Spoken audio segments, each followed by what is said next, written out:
दोस्तों आज हम पढ़ने वाले क्लास 9 पॉलिटिकल साइंस का चैप्टर नंबर 2 जिसका नाम है कॉन्स्टिट्यूशनल डिजाइन। तो दोस्तों हमने पिछले चैप्टर में पढ़ा था कि कोई भी रूलर या लीडर अपनी मर्जी से गवर्नमेंट को रन नहीं करा सकता है, बल्कि कुछ बेसिक रूल्स होते हैं जिनका पालन गवर्नमेंट को देश में रहने वाले सभी सिटीजन्स को करना पड़ता है। तो ये जो रूल्स एंड प्रिंसिपल होते हैं किसी कंट्री के, वही मिलकर बनाते हैं कॉन्स्टिट्यूशन। तो हम इस चैप्टर में कॉन्स्टिट्यूशन के बारे में बहुत कुछ पढ़ने वाले हैं कि कॉन्स्टिट्यूशन कैसे बनता है, उसे कौन बनाता है और किस तरीके से बनता है। अगर एक बार कॉन्स्टिट्यूशन बन गया तो क्या हम बदलती कंडीशंस के हिसाब से कॉन्स्टिट्यूशन में चेंजेस ला सकते हैं? अगर हाँ तो वो कैसे ला सकते हैं? तो ये सब सवाल आपके दिमाग में जरूर उठ रहे होंगे, और अगर नहीं उठ रहे हैं तो एग्जाम के टाइम पे पक्का उठेंगे। इससे अच्छा है कि हम इनको पहले ही पढ़ लेते हैं। हमारे चैप्टर की शुरुआत होती है साउथ अफ्रीका से। तो पहले क्या था कि जो साउथ अफ्रीका थी उसमें 3 तरीके के लोग रहते थे, व्हाइट, ब्लैक और कलर्ड यानी कि वो लोग जो ना ही गोरे थे और ना ही काले थे। अब जो साउथ अफ्रीका थी उसमें दिक्कत क्या थी कि जैसे हमारी इंडिया के ऊपर गोरे लोगों ने राज किया था, ठीक उसी प्रकार से जो व्हाइट माइनॉरिटी थी वो साउथ अफ्रीका के नॉन व्हाइट लोगों पर राज करती थी। मतलब साउथ अफ्रीका में काफी ज्यादा भेदभाव होता था उनके स्किन कलर के बेसिस पर, और ये डिस्क्रिमिनेशन करवाता कौन था? जो वहाँ की व्हाइट गवर्नमेंट थी। इससे जो नॉन व्हाइट पीपल्स थे उनको काफी ज्यादा दिक्कतों का सामना करना पड़ता था। जैसे कि जो नॉन व्हाइट पीपल्स थे उनको व्हाइट्स के एरिया में रहने की परमिशन नहीं थी, रहने की तो छोड़ो, उनको वहां पर जाने तक की भी परमिशन नहीं थी। अगर जाना भी होता था तो उसके लिए उन्हें परमिट चाहिए होता था। साउथ अफ्रीका में जितने भी पब्लिक प्लेसेस बने हुए थे वो ब्लैक्स के लिए अलग होते थे और व्हाइट्स के लिए अलग होते थे। जैसे कि आप इस पिक्चर में देखो तो ये वाली जो सीढ़ियां, वहां से केवल गोरे लोग ही जा सकते थे और यहाँ से केवल काले और कलर्ड लोग जा सकते थे। ऐसे ही ये वाली जो चेयर्स है वो व्हाइट्स के लिए थी, वहीं ये वाली जो चेयर्स है वो नॉन व्हाइट्स के लिए थी। इनके अलावा जो स्कूल्स थे, हॉस्पिटल्स थे, सिनेमा हॉल्स थे, टॉयलेट्स थे, वे व्हाइट्स के लिए अलग अलग थे और नॉन व्हाइट्स के लिए अलग अलग थे। पर दोस्तों मेन प्रॉब्लम ये नहीं थी कि ये अलग अलग थे, बल्कि ये थी कि वे व्हाइट्स के लिए सारी चीजें अच्छी थी, मतलब लग्जरी थी। वहीं ब्लैक्स के लिए ये सब चीजें पुअर फैसिलिटीज की थी और ना ही ब्लैक्स को वोट डालने का अधिकार था। तो ये जो कलर डिस्क्रिमिनेशन था लोगों के बीच में, इसी को कहा गया apartheid system.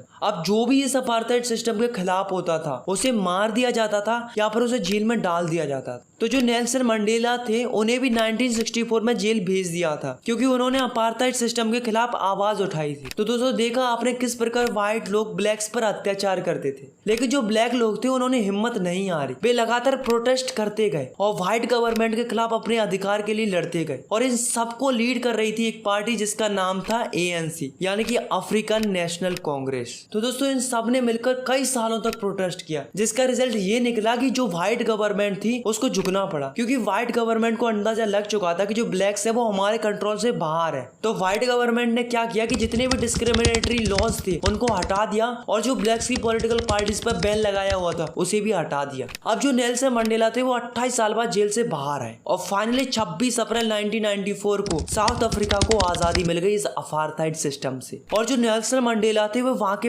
First black president बने। अब जैसे ही नेल्सन मंडेला वहां के प्रेसिडेंट बने तो ब्लैक्स के पास पावर आ गई। अब ब्लैक्स के पास दो ही ऑप्शन थे कि पहला कि वो व्हाइट से बदला ले ले या फिर उनको माफ कर दे और एक नई शुरुआत करें, और लोगों ने यही किया। तो जो ब्लैक लीडर्स थे उन्होंने कहा कि हम सारी पुरानी बातों को भूलकर एक नया कॉन्स्टिट्यूशन बनाएंगे जिसमें सबको समान अधिकार मिले, फिर चाहे वो ब्लैक्स हो फिर चाहे वो व्हाइट हो। तो 2 साल की लंबी डिबेट और डिस्कशन के बाद एक ऐसा कॉन्स्टिट्यूशन बनाया गया जिसमें साउथ अफ्रीका के हर एक नागरिक के पास समान अधिकार थे। सो फाइनली आज साउथ अफ्रीका के पास अपना एक खुद का कॉन्स्टिट्यूशन है, जिसकी वजह से वहाँ के लोग आज खुशी खुशी रहते हैं। Why do we need a constitution? आखिर हमें कॉन्स्टिट्यूशन की जरूरत क्यों होती है? तो इसे जानने से पहले हम ये जान लेते हैं कि आखिर कॉन्स्टिट्यूशन क्या होता है। तो constitution is the set of written rules that are accepted by all the peoples in the country. मतलब जो कॉन्स्टिट्यूशन होता है वो कई सारे रिटन रूल्स का कलेक्शन होता है, और अगर हम सिंपल शब्दों में कहें तो ये एक स्पेशल टाइप की बुक या डॉक्यूमेंट्स होते हैं जिनमें कई सारे नियम व कानून लिखे हुए होते हैं जिन्हें देश में रहने वाले हर एक नागरिक को मानना पड़ता है। तो ये तो एक कॉन्स्टिट्यूशन की बात। पर भाई ये तो बता दूं कि कॉन्स्टिट्यूशन आखिर करता क्या है और हमें कॉन्स्टिट्यूशन की जरूरत क्या है। तो पहली चीज तो यही है, it's generate a degree of trust and coordination that is necessary for diverse group. मतलब एक बात तो हम सभी लोग जानते हैं कि चाहे कोई भी कंट्री हो उसके अंदर अलग अलग प्रकार के लोग रहते हैं। तो कॉन्स्टिट्यूशन क्या करता है कि उन लोगों के बीच में भरोसा और सहयोग बनाए रखता है और उन्हें एक दूसरे से जोड़े रखता है। सेकंड है, it specify how the government will be formed, who will have power to take which decision. मतलब कॉन्स्टिट्यूशन हमें ये बताता है कि गवर्नमेंट कैसे बनेगी और किसके पास पावर होगी डिसीजन लेने की।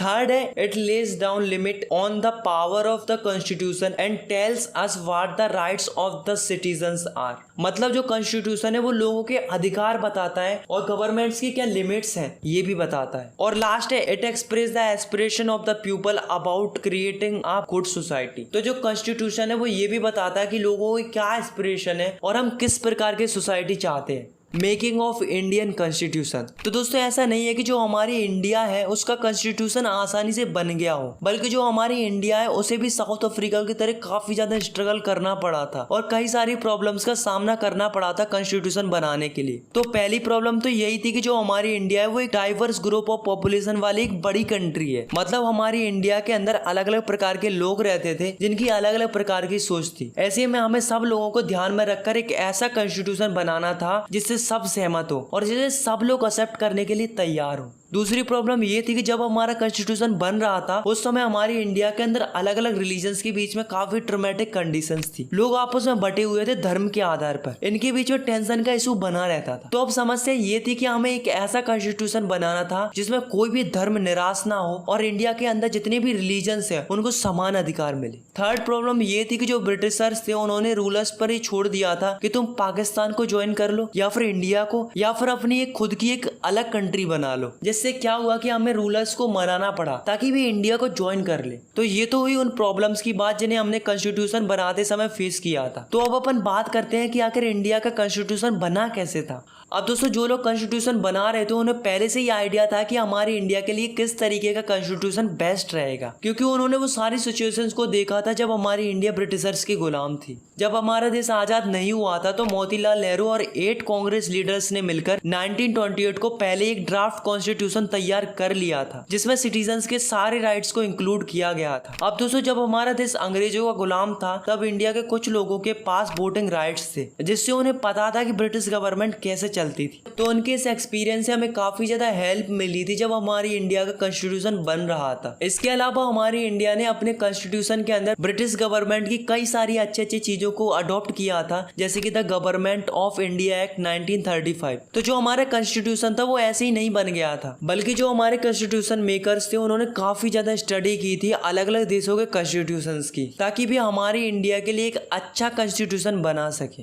The constituent assembly. तो दोस्तों अब अपन बात करते हैं कॉन्स्टिट्यूएंट असेंबली की। तो ये जो असेंबली थी वो 299 लोगों की एक बॉडी थी जिन्हें देश के कोने कोने से चुना गया था इलेक्शन के थ्रू, और इन्हीं लोगों ने 26 नवंबर 1949 को इंडिया का कॉन्स्टिट्यूशन बना के तैयार कर लिया था और इसी कॉन्स्टिट्यूशन को 26 जनवरी 1950 को लागू कर दिया। इसलिए हम इंडिया के अंदर 26 जनवरी को as a republic day celebrate करते हैं। तो दोस्तों आपको नहीं लगता कि जो हमारा कॉन्स्टिट्यूशन था वो कई सालों पहले बना था, तो क्या इस कॉन्स्टिट्यूशन को आज की जनरेशन को मानना चाहिए या नहीं, चलिए देखते हैं। तो जो हमारा कॉन्स्टिट्यूशन है वो देश में रहने वाले अलग अलग लोगों ने बनाया था जो कि देश के अलग अलग जगहों से आए थे, जिसका मतलब ये है कि जो हमारा कॉन्स्टिट्यूशन है वो सबसे डिस्कशन करके और लोगों की जरूरतों के हिसाब से बना है, और ना ही हमारे कॉन्स्टिट्यूशन के ऊपर किसी भी पॉलिटिकल पार्टी और सोशल ग्रुप ने क्वेश्चन पुटअप नहीं किया है। और यही चीज हमारे कॉन्स्टिट्यूशन को दूसरों से अलग बनाती है। वहीं दूसरी और अदर कंट्रीज को कई बार कॉन्स्टिट्यूशन दोबारा लिखना पड़ता है। और जो हमारा कॉन्स्टिट्यूशन है वो बहुत ही ऑर्गेनाइज्ड वे में बना था। सबसे पहले कॉन्स्टिट्यूशन का ड्राफ्ट तैयार किया गया था BR अम्बेडकर के द्वारा, जो कि चेयरपर्सन थे ड्राफ्टिंग कमेटी के। उसके बाद कई सारी डिबेट और डिस्कशन हुई और 2000 अमेंडमेंट लाए गए, तब जाके हमारी इंडिया का कॉन्स्टिट्यूशन बना था। तो जो वैल्यू हमारे कॉन्स्टिट्यूशन की आज से 70-71 साल पहले थी वो वैल्यू आज भी बरकरार है। तो इससे हमें आज भी पता चलता है कि हम अपने कॉन्स्टिट्यूशन से कितने खुश हैं। Guiding values of the constitution. तो दोस्तों अब अपन देखने वाले हैं कि किन की आइडियोलॉजी के हिसाब से हमारा कॉन्स्टिट्यूशन डिजाइन किया गया था। तो जो गांधी जी थे वो भले ही कॉन्स्टिट्यूशन असेंबली के पार्ट नहीं थे, पर कॉन्स्टिट्यूएंट असेंबली के अंदर बहुत से लोग ऐसे थे जो गांधी जी के आइडियोलॉजी को फॉलो करते थे। गांधी जी ने अपनी मैगजीन यंग इंडिया के अंदर 1931 में भी बताया था कि उन्हें किस टाइप का कॉन्स्टिट्यूशन चाहिए। गांधी जी चाहते थे कि इनइक्वालिटी को खत्म कर दिया जाए और सबको समान अधिकार मिले, और जो अम्बेडकर जी थे वो भी यही चाहते थे कि इनइक्वालिटी को खत्म कर दिया जाए। दोनों के व्यूज सेम थे, दोनों ही चाहते थे कि इनइक्वालिटी को खत्म कर दिया जाए, पर उनके रास्ते अलग अलग थे। Philosophy of Indian constitution.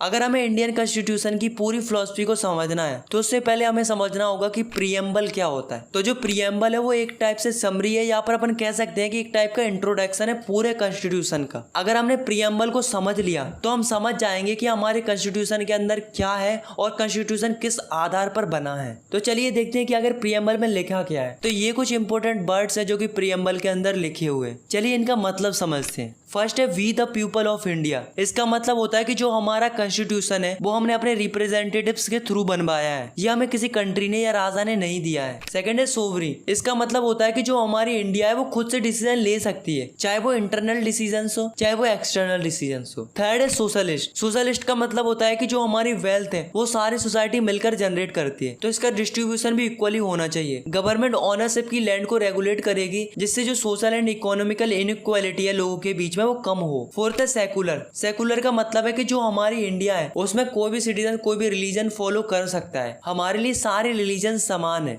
Fifth है डेमोक्रेटिक। इसका मतलब होता है कि इंडिया के अंदर हर एक सिटीजन्स के पास इक्वल पॉलिटिकल राइट्स है और भी अपना रूलर्स चुन सकते हैं, और जो सिटीजन्स की बेसिक राइट्स होते हैं उनको गवर्नमेंट को मानना पड़ेगा। सिक्स्थ है रिपब्लिक। इसका मतलब होता है कि जो हमारी कंट्री के प्रेसिडेंट है वो कैसे होंगे, इलेक्टेड होंगे, मतलब इन्हें इलेक्शन के थ्रू चुना जाएगा। सेवेंथ है जस्टिस। तो जस्टिस का मतलब होता है कि हम सिटीजन्स के बीच में भेदभाव नहीं कर सकते। Eighth liberty. तो इसका मतलब होता है कि हमें पूरी आजादी है अपने थॉट्स की, एक्सप्रेशंस की और एक्शंस की, मतलब हम पूरी तरीके से आजाद हैं, हमारे ऊपर किसी भी प्रकार का रिस्ट्रिक्शन नहीं है। Ninth equality. इसका सिंपल सा अर्थ होता है कि सबको इक्वल अपॉर्चुनिटी मिलनी चाहिए। टेंथ है फर्टर्निटी। तो फर्टर्निटी का मतलब होता है कि आपस में भाईचारे के साथ रहना चाहिए और एक दूसरे की रिस्पेक्ट करनी चाहिए। तो ये जो प्रीएम्बल है वो हमें क्या बताता है कि हमारे कॉन्स्टिट्यूशन के अंदर इन सब बातों का ध्यान दिया गया है। Institutional design. तो जो हमारा कॉन्स्टिट्यूशन है वो केवल वैल्यूज और फिलॉसफी के बारे में नहीं बताता, बल्कि हमें ये भी बताता है कि इंस्टीट्यूशनल अरेंजमेंट कैसे किए जाते हैं, और जो हमारा कॉन्स्टिट्यूशन है उसके अंदर हम बदलाव भी ला सकते हैं जिसको हम कॉन्स्टिट्यूशनल अमेंडमेंट कहते हैं। और ये कब ला सकते हैं, जब हमें लगे कि हमारा कॉन्स्टिट्यूशन लोगों के एस्पिरेशन के हिसाब से सही नहीं है, और जब सोसाइटी में चेंजेस आ रहे हो या फिर लोगों को परेशानी हो रही हो तो हम कॉन्स्टिट्यूशन अमेंडमेंट कर सकते हैं। आई होप आपको ये चैप्टर समझ में आ गया होगा।